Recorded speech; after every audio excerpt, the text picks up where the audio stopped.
So today's Dharma talk, I would like to speak about devotion. Such a loaded word, devotion.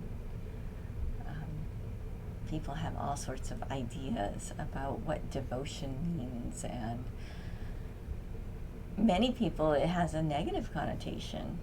It's almost like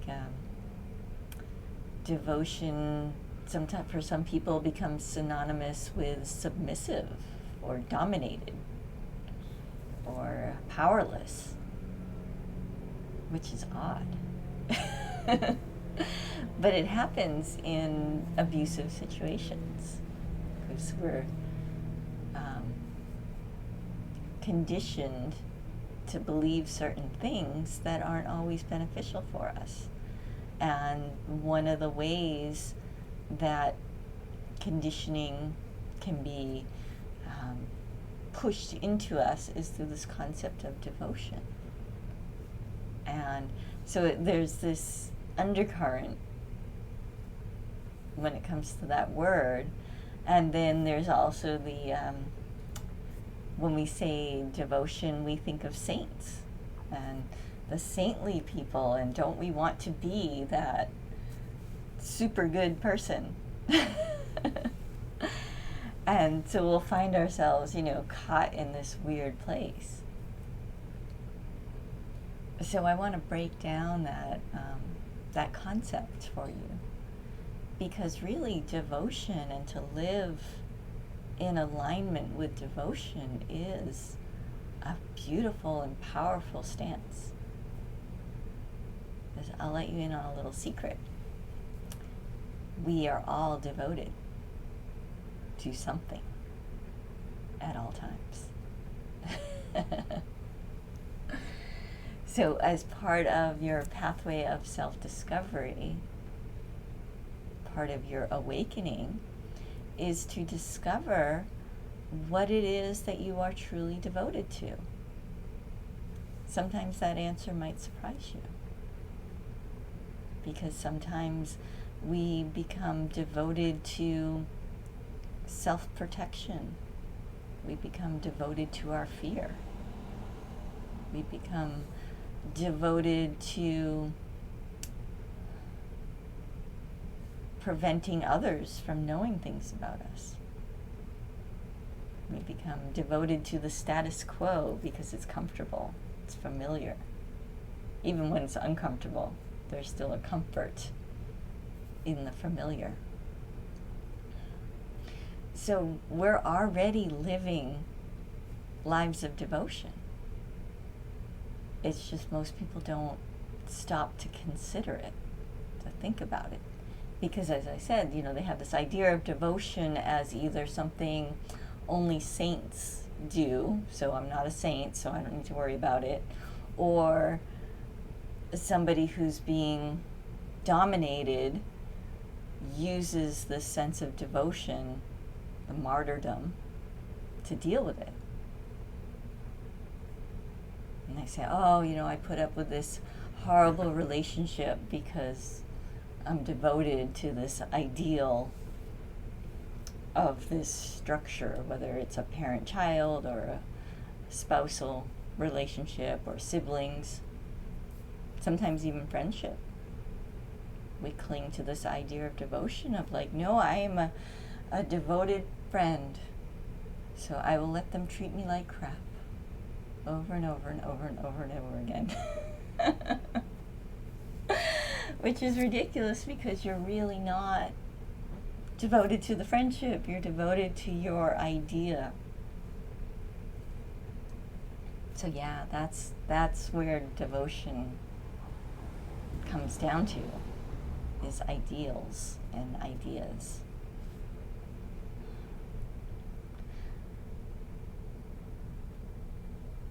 So it's a good idea to set aside a little bit of time for contemplation on devotion and really examine, what am I devoted to?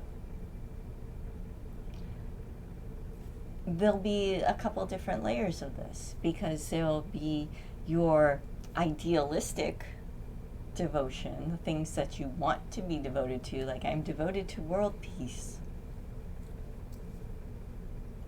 Wonderful idea, and I highly encourage everyone to do that. But what does that actually mean?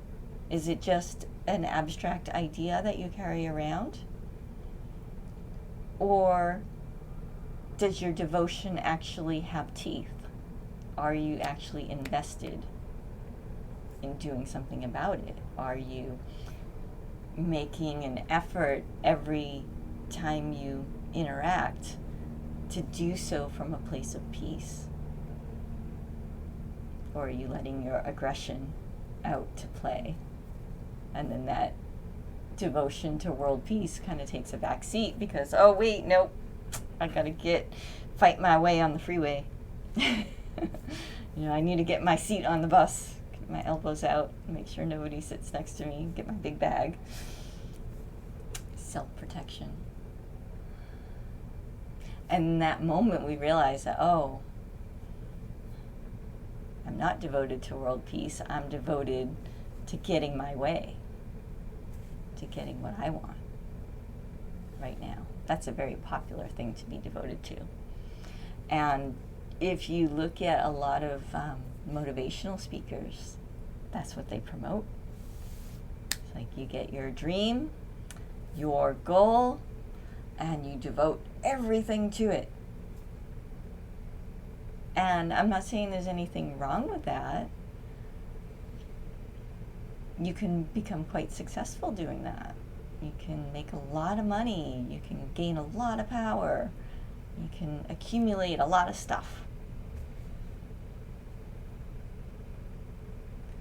But my question for you,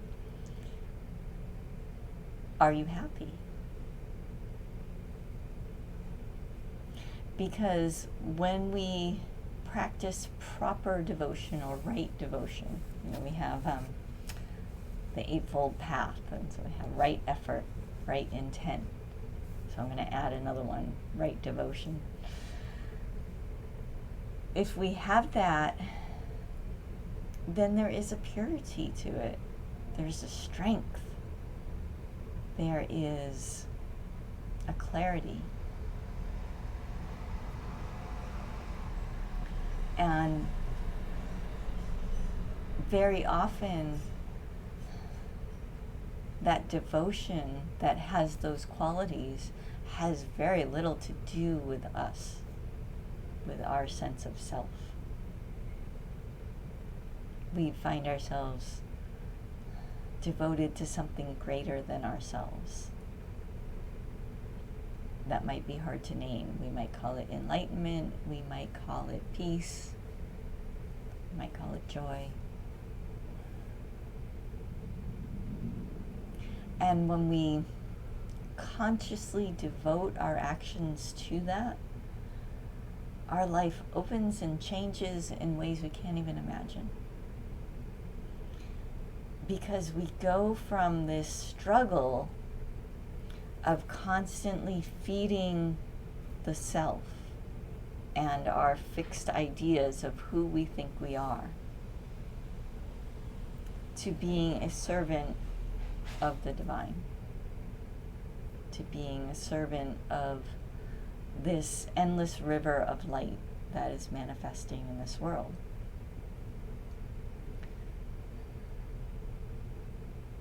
So making that switch, that jump from being devoted to our limited self to being devoted to something greater, to being devoted to the divine, as I said, for lack of a better word.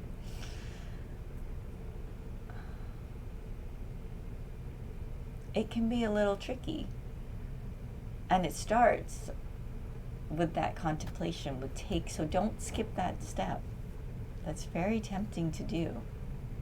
Just to, you get inspired from you sitting in meditation and all your bonds start to loosen, you feel a little free, you feel this light pouring through you, and you're like, okay, yes, from now on I'm going to be devoted to this wonderful light that's pouring through me that I know I've experienced in meditation at Dharma Center.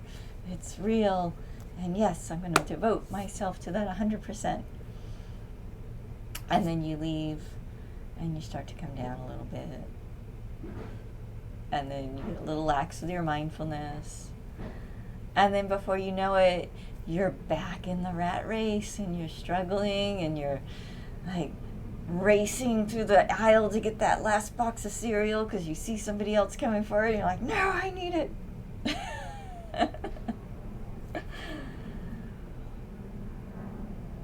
like edging others out because you're like, no, it's about me. It's about what I want. And all of a sudden you're just filled with angst and stress and struggle, and all your lofty ideals have fallen to the wayside. So much like living unattached, living not with detachment, that doesn't happen either. All of a sudden just like coming out of meditation saying, okay, I'm not going to be attached to anything. That's just delusion. Non-attachment arises naturally. And it happens because we contemplate. So don't skip this step of actually asking yourself, honestly, what am I devoted to? And if you're having trouble answering the question, make a list of everything that you've done in the past week. What actions have you actually done? And be honest. Because, when we do these exercises, it's fun to like pretend and say, yes, I meditated for 64 hours and I only watched Netflix for 2 and I was only on Facebook for 1. Yeah. And then you look at your my phone does a little report now once a week. It tells me how many hours a week I've been on Facebook. So there are ways you can find, you're being tracked. You can be a little more honest with yourself. And when you actually make this list, it can be a little devastating to realize that, I've spent all this time on my phone or on the computer or on Netflix or not doing the things that I want to do and the things that I actually feel quite passionate about. I didn't do it all.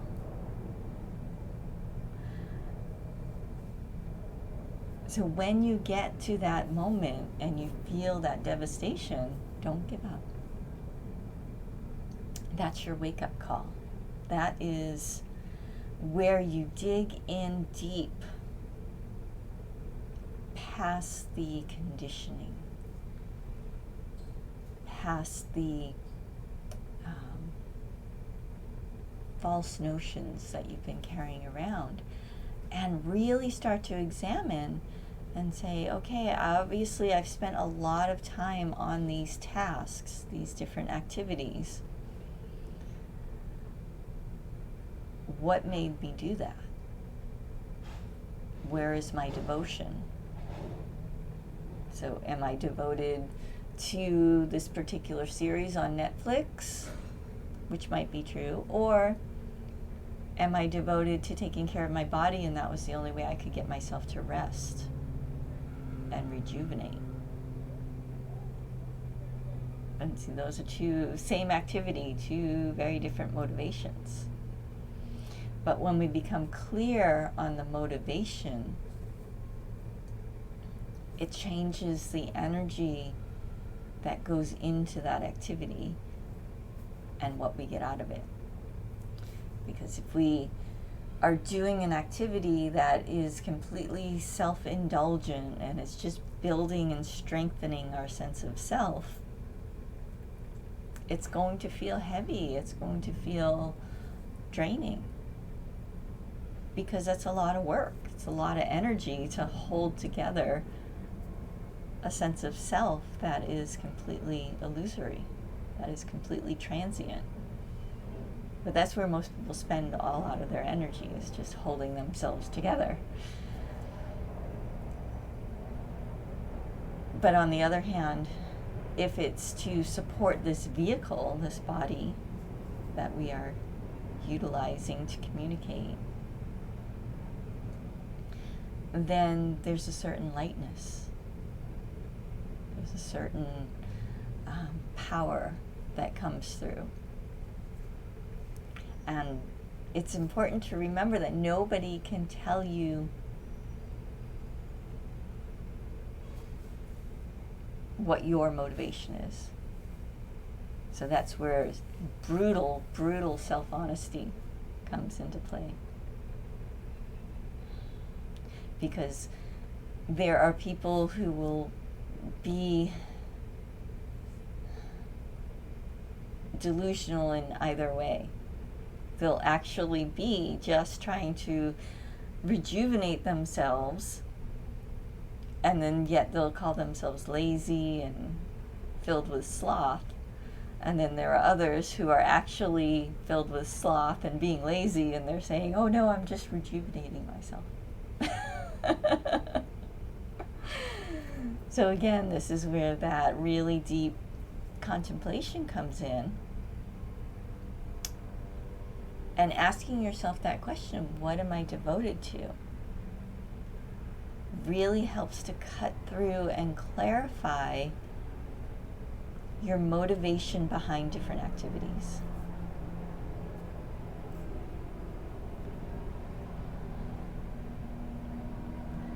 But as we kind of move forward through this process of discovery, and we examine devotion on deeper and deeper levels, we find that devotion is almost another word for free will. Because with devotion, we can simplify it to the point where we are either devoted to perpetuating this transient self or not, or being devoted to that movement of light and all its beautiful expressions. And that's what free will is too. We have that one choice of either moving towards light or away from it. And that's really how simple the life of a monk is in Buddhism. We're either moving towards enlightenment or away from it. So when we take this very complex topic of devotion, keep that in mind, that it really is that simple when you are making your decisions of what to devote yourself to.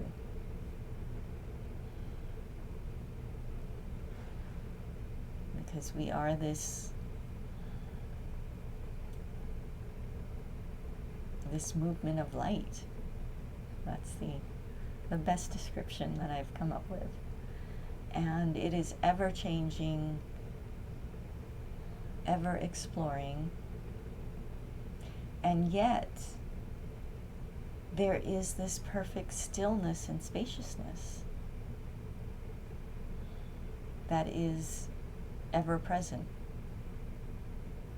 that is unchanging.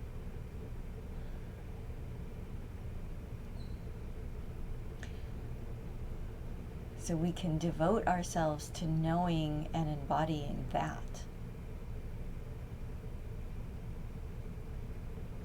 As an option. Or the other choice is to devote all of your time and attention into trying to solidify a transient self through the various activities of existence.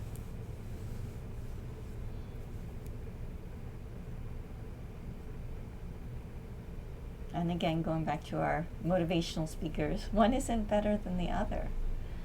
It comes down to, what do you want the most?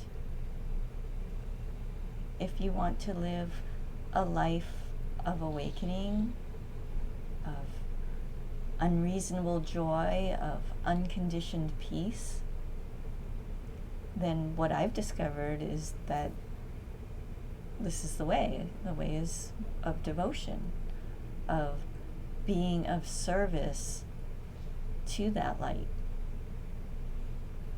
of allowing it to move through me, instead of me trying to wrestle it into a form that my limited mind thinks is right.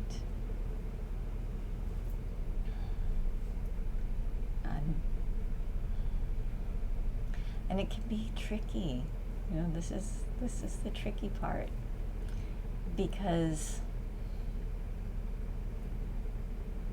we want to say, okay, I've surrendered to the light, just do with me what you will. But yet, if you haven't done this self-examination of what are you devoted to truly, there'll be resistance.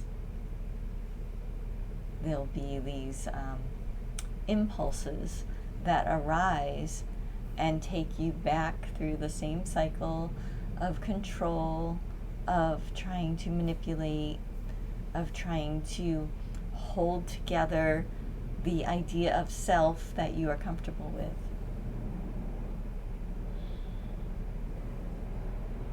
Instead of being willing to truly sit down and say, okay, light, do with me what you will.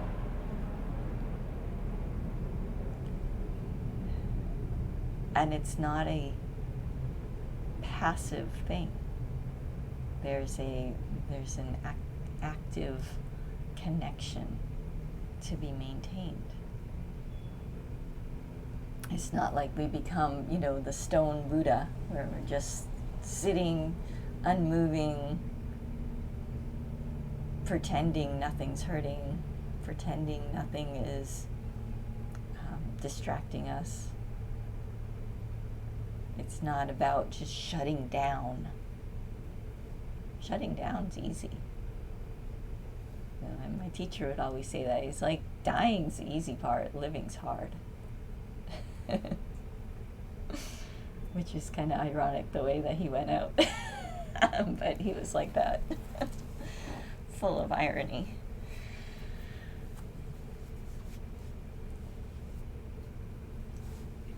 So it's not a passivity where we just kind of enter into this slothful, well, if the divine wants me to do something, it will just make me do it. It's like, no, it's this willingness to be used by the light. And what that means is we have to be very, very attentive. We have to be very, very open, so we can follow those little bright spots that appear, and those little intuitions of, oh, I need to go talk to this person. And then there's the resistance of, well, I don't know that person. I don't want to do that. That's scary. But yet there's this brightness saying, oh, I should go say hello to that person. And then going over and having no idea why you need to have this conversation. It could be because they're having a rough day. It could be just to distract you long enough so something else can happen. There's the whole mystery of the unfolding of the universe that we are not usually privy to. Once in a while we'll get little glimpses, and then our mind will fill it in and be like, oh, I did that because this had to happen, and then this happened because that had to happen, and oh, that's why I'm doing this now. And we feel very proud of ourselves. Very self-assured. There's that self again. That self trying to solidify. Be like, I'm a real person. But really you're not. You're just this transient movement of light shimmering away in this ecstatic dance. So we can live a life of devotion. We are living a life of devotion, whether we want to or not, is my point.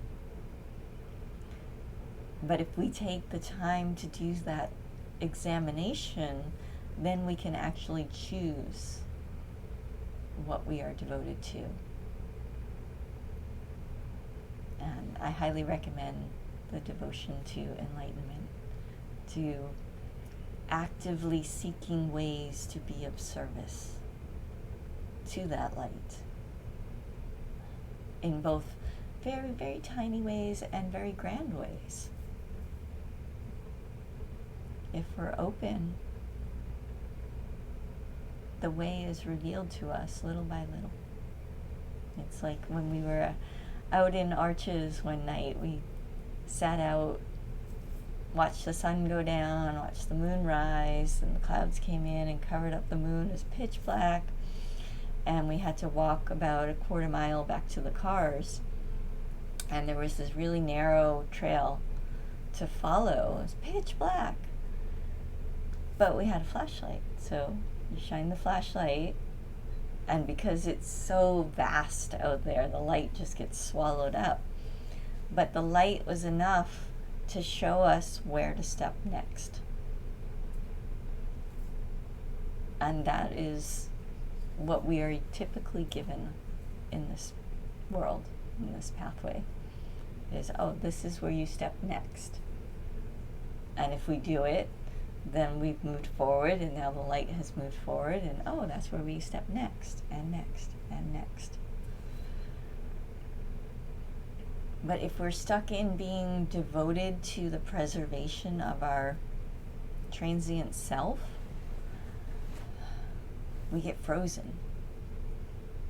We see the light shining, we see the step that we could take, but we keep pointing the flashlight up and saying, well, what's down there? Am I going to be okay if I do that? No, I don't know. I'm okay here. I'm just going to stay right here. But if you just stay there, then you're not okay either, because everything's transient. The place that you're at will shift and change under your feet. So I highly recommend choosing this pathway of devotion to light and just exploring, how can I be of service every day? And making that your intent when you wake up in the morning, when you start to interact with others, when you're feeling unsure, reaffirming, oh, I'm devoted to light. How can I be of service right now?